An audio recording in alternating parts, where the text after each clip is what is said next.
Hello, I'm Dr. Terry James Gingrass, and this is Dr. G's ADHD Chat, the show trying to make the world safe for ADHDers.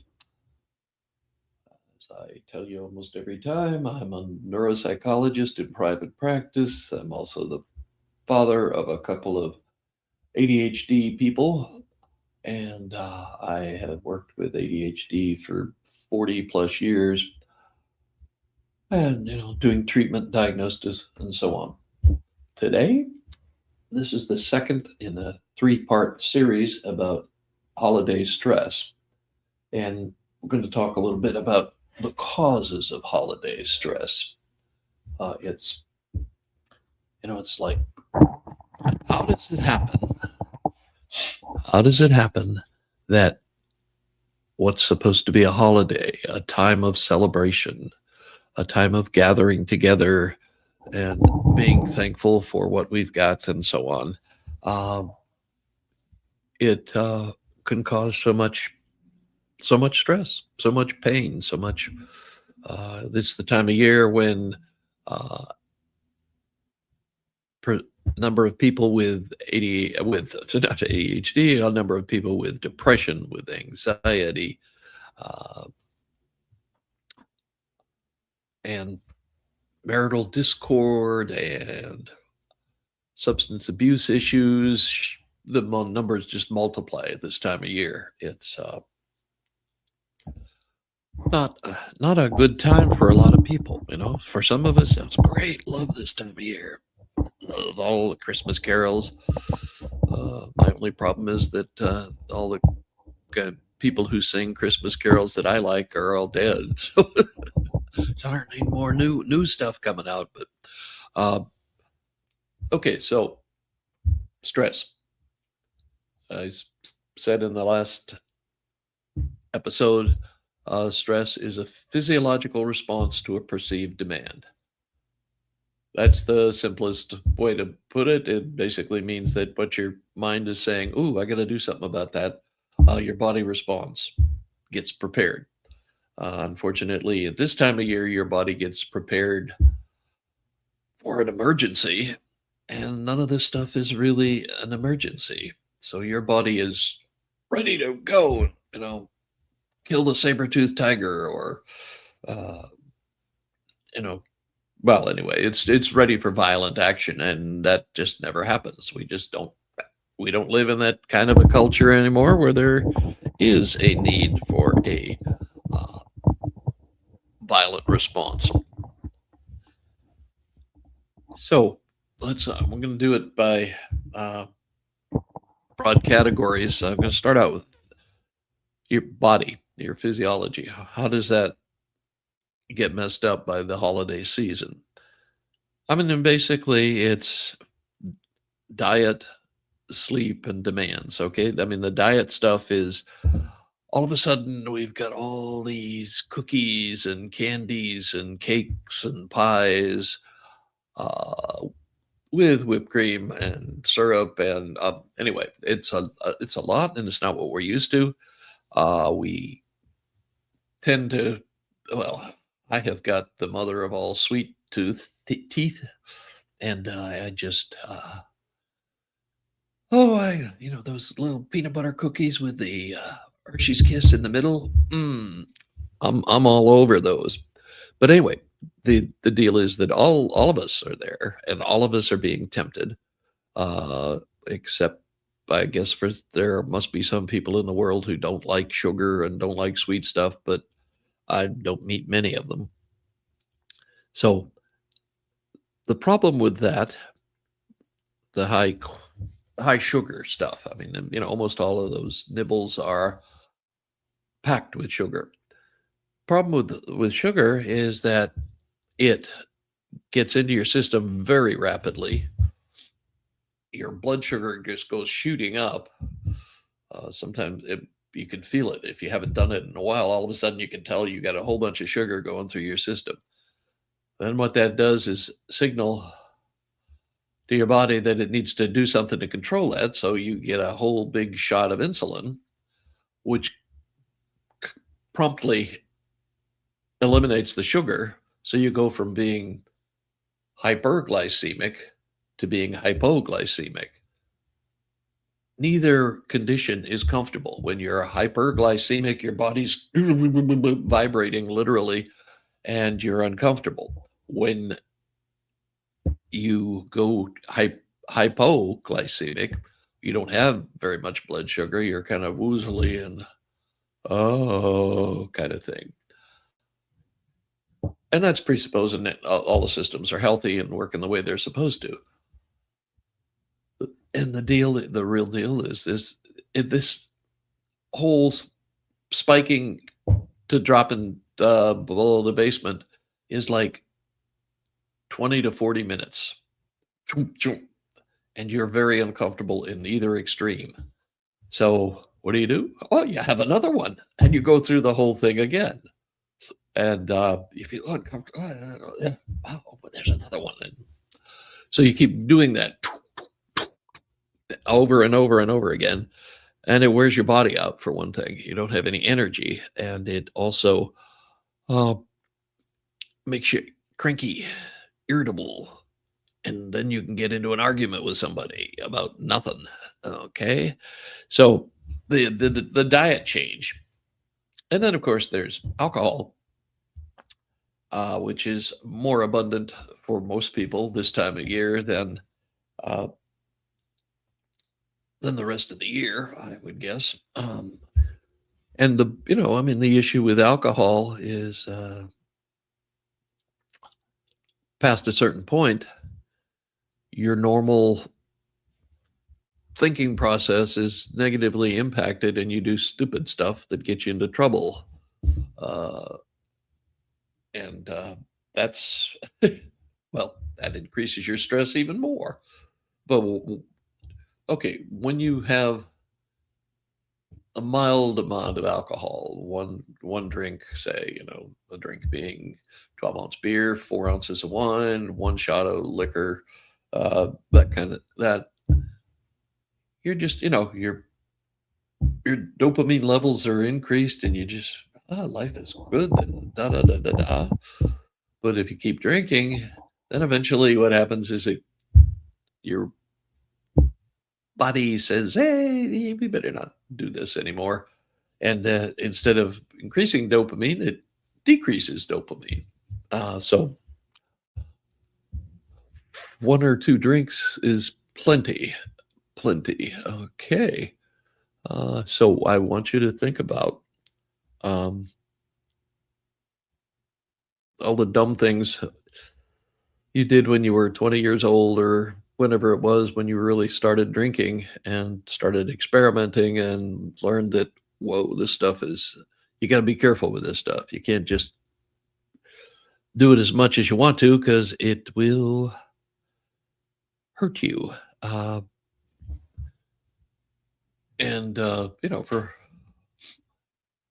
remember when I was doing orientation, I went to the University of North Carolina for undergraduate, and the first day we had this student leader guy who was taking us around, touring the campus and all that stuff. And he says, your job while you're here at Carolina is learn to drink like a gentleman. And then we all promptly went out and drank like idiots for a year or so. And then we got to the gentleman part. But that causes you problems. Your stress tolerance is limited. Your stress usually increases. And if you really tie one on and you do something real stupid, could stress you right out of what was a pretty comfortable life. Okay, then the other major thing that happens to your body during this time of year is your sleep gets disrupted. Okay, you're used to a certain routine and all of a sudden it's all disrupted. You're staying up later than you normally would. You're going to more parties than you normally would. You're drinking more than you normally would. And that messes up your ability to sleep normally. And so you don't get as much rest. And this causes you get chronically fatigued, and your brain doesn't work as well, and your judgment's not as good as it is normally, and it's a little more likely to get you into trouble. So then, of course, you're doing more stuff. Okay, you're more active. You're going shopping. I guess some people still do that. Uh, Most of us are probably doing a lot more of it on the internet, but there's still you've got to go to different more places than you usually go to, and you've got to uh, you're shopping for all kinds of different things. You're shopping for different kinds of food than probably you normally eat. You're looking at buying presents for everybody. You're looking at hinting for what presents you'd like to see in your part of the tree. Um, so it's a time of much activity. Much activity, tends to be more stressful. I mean, just driving, just getting around uh, during the holiday rush is not fun. Okay, a uh, it's a bit dangerous, and people. My wife and I were out yesterday at about what 1 o'clock in the afternoon, I guess, and traffic was just absolutely out of control. I mean, we had uh, people, going zipping by, trying to, doing that weaving in and out, thinking they're going to get there faster. And of course, one of the things that happens when that kind of driving becomes more prevalent is there was a humongous accident at a major intersection where I live, and so we had to go out around Robin Hood's barn to get to where we wanted to go. We couldn't go directly uh, because there were a couple of mashed up cars in the road.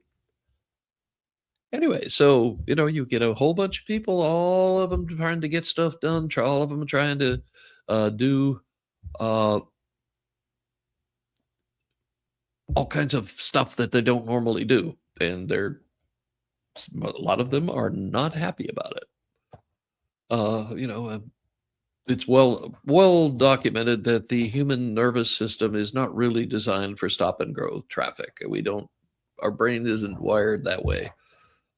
So maybe someday we'll all have remote controlled cars or something and we won't have to worry about it.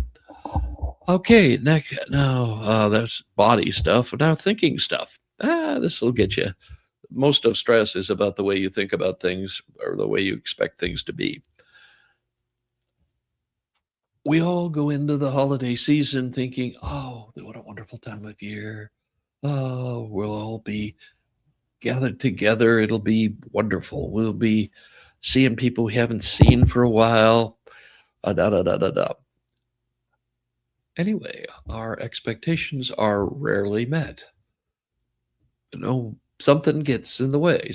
Somebody's got a headache. Somebody else has got the flu or a cold or COVID. And so the expectations that it's going to be a beautiful, wonderful, naturally occurring kind of event doesn't quite work out that way. It gets to be a little more complicated than that. And when our expectations are not met, we are disappointed, or everybody's got their favorite bad emotion.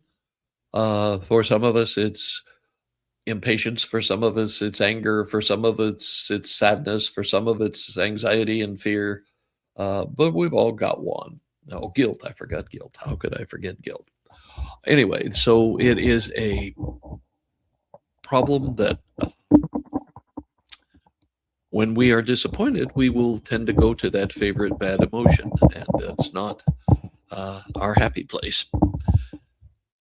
Okay, so the next one is next thing about under the cognitive part or the thinking part is that we're under a lot of pressure. We've got way more stuff to do, tacked on stuff on top of the stuff we routinely do. You've got a job, you've got things you got to do. You're coaching some kid's team or da da da da da, and now you've got to shop and mail stuff and buy more food than usual or different places than usual. And it's just that extra pressure, that extra demand. requires a whole bunch more out of you, and you're going to make mistakes. You're going to screw up. You're going to forget stuff. You're going to, oh, crud, I was supposed to buy that and I forgot it, that kind of thing. And that is also, I mean, the pressure, the demands that have increased just for the holiday season um, will, well, you'll definitely be stressed. You know, your body will be responding like you've just been confronted by a big old angry bear or something, you know, and you're all ready to, but you don't get to do that. You don't get that release. And that storing that up causes you to feel real uncomfortable over time. Okay, and you're under a lot of pressure. You got a lot more demands. You're busier than usual. You know, you've got to find time to get all this stuff done and still hold down your job, whatever it is, and take care of the people in your life that you routinely take care of. And it gets busy. It gets busy. And plus, your brain kind of compares it to the best holiday you ever had, you know, and this isn't like it was last time. This isn't, and he was nicer then, and all this sort of thing. So that increases your dissatisfaction, that increases your stress, and that also puts more pressure on you. You know, I got to make it better. I got to do it better. The pictures for the for the Christmas cards didn't turn out as well this year as they did last year, so I got to get another one done. I don't know if I got time to do it. You know, that whole thing. You're just getting more and more anxious, more and more. You're pressuring yourself. You know, oh, got to do it. Got to do better.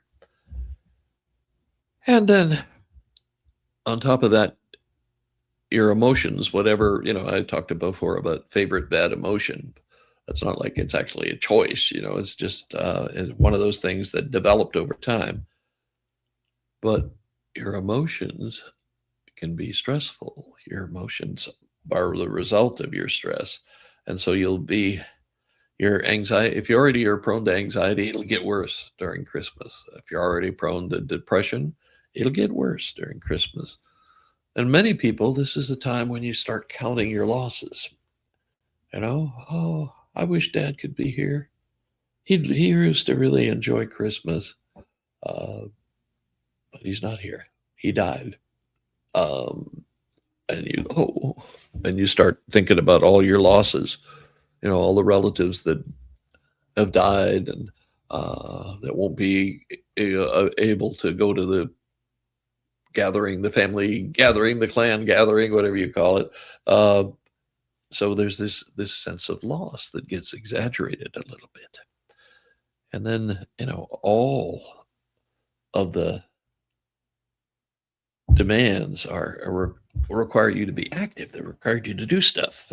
You know, you have to go to this party at this house at this time, or you know, at the office after, you know, and you all these social obligations, and you've got, you know, Lord knows we don't want to upset anybody over Christmas. We want everybody to love us, and that is that's tricky, you know. But so you've got to go to a certain number of parties, and you got to say a certain length of time, and you got to not mess up and eat too much or drink too much or get into any arguments, or you know, for God's sakes, this time of year around, if you're in the United States, do not talk about politics. It's not healthy. It's not going to be a good thing to do. You're going to be upset. You're going to be, well, I'll just leave it at that. It's not one of those things you should be doing. And then for other people, there's traveling, you know, that in addition to everything else, you've got to get in the car, or you've got to get to the airport, or whatever, you know, because you're going to go to grandma's house in North Dakota or wherever. You've got a lot of things that you have to do to travel, you know. If you got kids, and you got to drive, you got kids And you got to pick a day when it doesn't snow and there's not a blizzard everywhere and people running off the road. You get all that stuff to consider and worry about. And then finally, there's the social thing. All of us have roles in our family. Like I was the oldest child. Guess what? My wife was the oldest child in her family.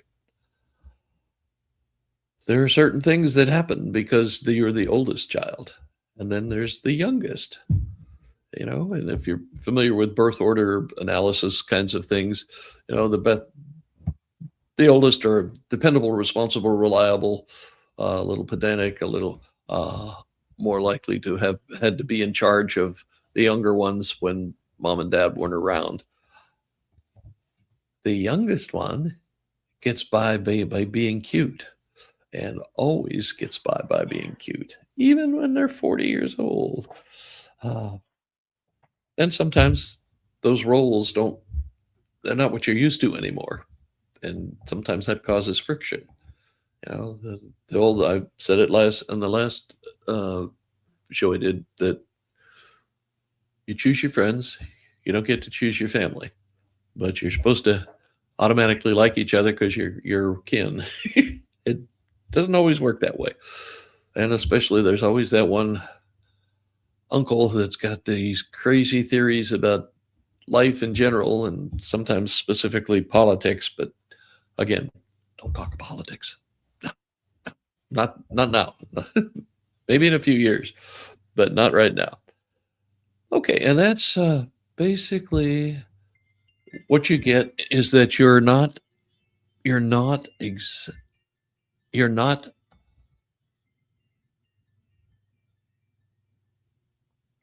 getting what you expect. It's not as easy as you hoped. It's not as smooth as you expected. It's not as good as you expected. All those sorts of things increase stress. And nothing is ever as good as your idealized sort of image of what it should be. Okay, that is it for this episode. This was the causes of holiday stress. And now we'll go to the next show. We will go to how to some tips for self-care and that sort of thing. Okay, I am still Dr. Terry James Gingrass, and my website is terrygingrassphd.com. You can get there and sign up for my newsletter, which covers different stuff than the podcast. So it's, you'll get way more information. Sometimes for the holidays, I do the same things for both, but usually it's a totally different content. And you can also sign up for a I've forgotten what the term is that they use, but it's basically we just talk and see if we can work together. If you want what I've got to give, then vice versa. And it's a freebie. Usually it's about a half hour long. I have Calendly on my website. Just sign up and it'll let me know automatically where you are and what time you selected. Okay, and in the meantime, remember, we're trying to make the world safe for ADHDers, and let's not forget that. And I will see you next time.